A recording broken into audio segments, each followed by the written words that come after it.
এই নীলটা দেখান তো একটু, নীলটা। নীলটা আমার দিদি নীল রং পছন্দ করে না। না না, এটা দিদির জন্য নয়, এটা আপনার জন্য। আমার জন্য? হ্যাঁ।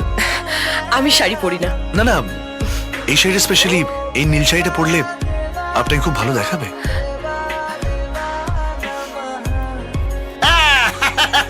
ঠিক ধরেছে, দারুণ লাগবে। থাক মন্টুদা, আপনি ওই দুটো শাড়ি সরিয়ে রাখবেন, ঠিক আছে? বলছিলাম কি স্যার, হ্যাঁ, ম্যাডামকে আপনি এই শাড়িটা গিফট করে দিন না। আপনি একটু চুপ থাকবেন। ইডিয়েট। গৌরী, গৌরী, কি? আমি গৌরী, আমি গৌরী। হ্যাঁ মেশামশাই, আসুন আসুন। গৌরী, তোমার